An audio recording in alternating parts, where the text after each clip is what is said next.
Shorty Mona Lisa, I'ma play her like I'm violent. I feel like the island, we gon' take her to the island.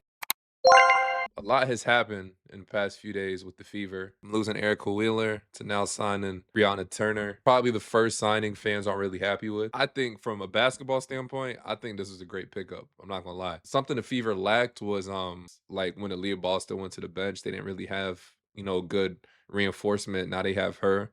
So if she plays her role, which I think she will, I hope she will. I think it's a great pickup. I'm ecstatic to join the Fever organization, compete for a championship. I was drawn to the team's commitment to investing in women and providing the best professional atmosphere for success. I can't wait to arrive in Indy and get to work. The problem fans had with the Brianna Turner signing was that I think last year he had like some comments allegedly like about Caitlyn, I think. And I think she had like some comments at the heat of it that people weren't happy with. So it's equivalent to like let's say Luca before the whole LeBron situation, or even LeBron himself. If a player does something about Bron, something came out that's negative about the player towards Bron or whoever the case may be. And if you then go join their team, they're more than likely not gonna rock with you. It's the same thing. I don't think any of the players look at it like that because if what they're saying is true, they're saying like Kelsey, Aliyah, and Caitlyn greenlighted all the signings. So that means they greenlighted this as well. I don't think they really had a problem. And I think they just look at stuff as just hoops like me. Like I try to keep everything just hoops. I know obviously you have to mention what's going on so people have a better understanding. But I think some of the backlash led her to tweet this. She said, friendly reminder that I'm against all forms of discrimination, including racism, sexism, homophobia, against these practices. Feel free to unfollow me or block me. If that's bothersome to you, always protect your peace. Now, a lot of people just feel like she's going to be bad for the locker room. She's already tweeting in response to backlash because we know the Fever is going to be the most talked about team. As soon as May hit, every tweet is gonna be something connected to the Fever. So there's gonna be all types of criticism, positivity. It's gonna be all tweets, anything WNBA oriented is gonna be about the Fever next season. Like everything, right?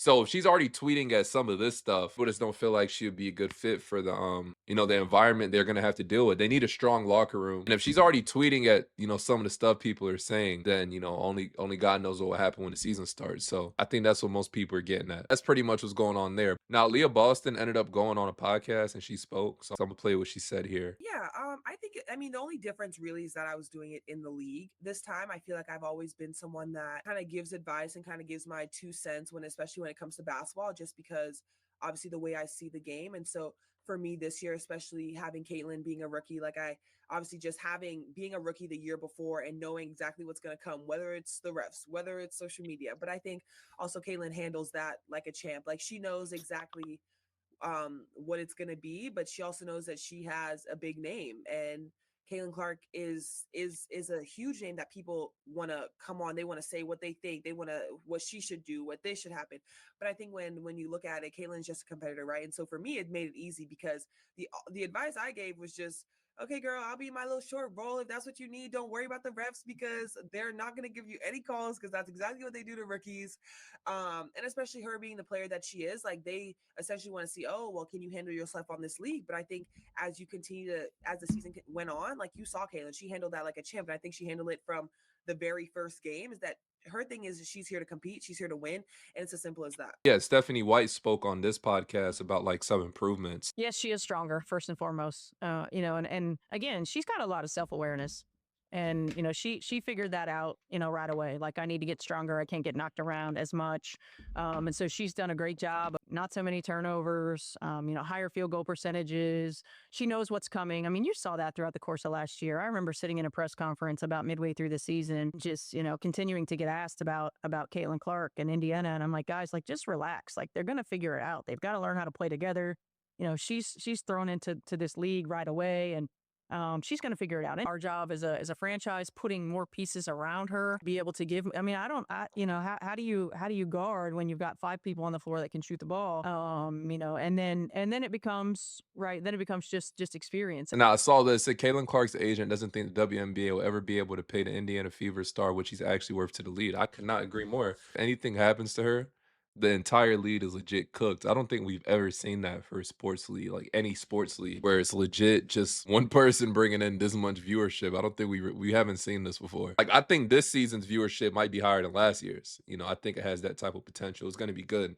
We got a lot of different matches to look forward to. Like, I'm really, this is the first time I've been more excited for the W season, the NBA. The NBA been underwhelming so far this year, to be honest. But like, so many matchups to look forward to. Paige's first year in the W, because I think she's officially leaving, if I'm not mistaken. Her first game against CC, of course, CC and Chicago Sky. I'm looking forward to seeing how the Aces look. Minnesota, you got the Liberty, you got a lot of different teams that you got to look for. So it's gonna be one of a kind type of season for sure. I agree. Now, I wanted y'all to see something that was crazy. So it says the Connecticut Sun had denied Marina Mabrey's trade request. I haven't really seen a trade request, NBA or WNBA, get denied in recent years. So this is crazy. She wants out because the Sun, everyone left. Her coach is gone. Dejanay Carrington is gone. Like, she lost her whole team. Bonner's on the fever. Um, she basically left Chicago for nothing, essentially, right? So it's like it's kind of crazy. She's legit stuck in she's legit stuck in Connecticut. I'll be kind of pissed too. She's joking, obviously, but she said me all season and my trade request got denied. Marina Mabrey, y'all. This girl just wants to be on a team where she can do some things but doesn't have to do all the things all the time. And the Connecticut Sun just denied her trade. And I've seen some comments about her being a championship chaser, a ring chaser, a homie hopper, which that's not really a thing in the WNBA. And like, to some degree, I get those comments. However, her circumstance is a little different. She wanted to leave Chicago for a lot of reasons. She went to a team that had a system built, and now the entire starting lineup is gone. All five of them are gone. The Connecticut Sun has no starting lineup because Marina Mabrey was coming off the bench. Remember?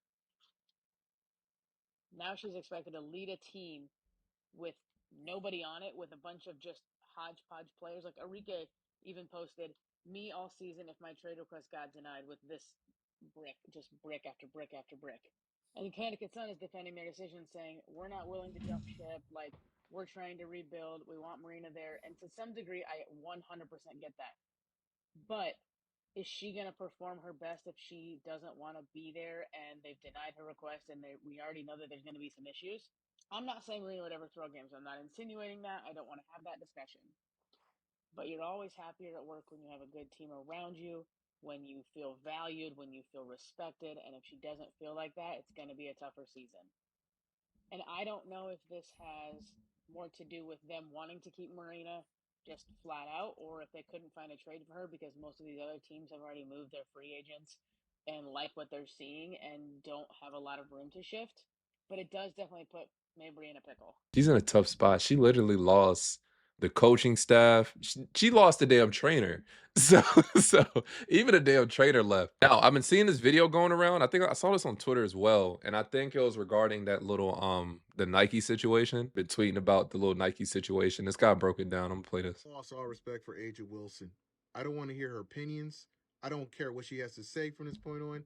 When you keep a Nike deal 2 years in secret while you're spewing all that crazy stuff about Caitlin Clark in the Time magazine, read it.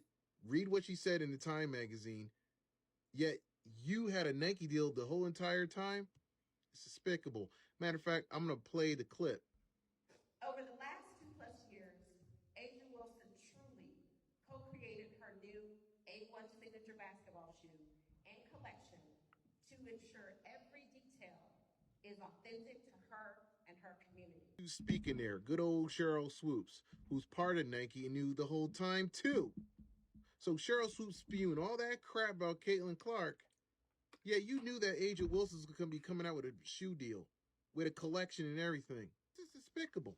This is despicable. Then Jemele Hill comes out with her little spew 10 months ago in April. She started complaining when Caitlin Clark got a shoe deal and started yapping and said this. This is why I don't respect Jemele Hill. She's just she speaks Japanese. I can't stand her, bro. Don't ever listen to her commentary. It's the worst. Okay, it's the worst. It's mostly lies and bull crap. And all this was done while the shoe's being developed, while the collection's being done. to demonize Caitlin Clark and try to label her as a privileged white girl that's getting all the privileges, even though she earned everything she got. This ain't about color. This is about good and bad. And I honestly, I find this a little evil. I find this evil. This is beyond bad because you had the ability to speak up and say, hey, everybody, relax, relax. Don't get on Caitlin Clark. She got a shoe deal. That's cool. I got one too. Mine's taking a little bit, but it's going to come out. Just be patient.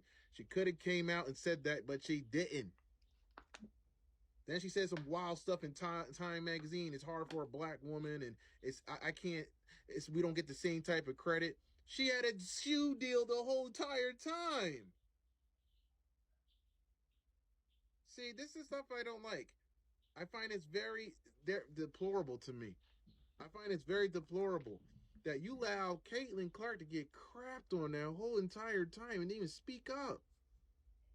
And on top of that, Nike's a bunch of a-holes too because they didn't speak up and defend Caitlin Clark or speak up and say, hey, we got Aja's shoe coming.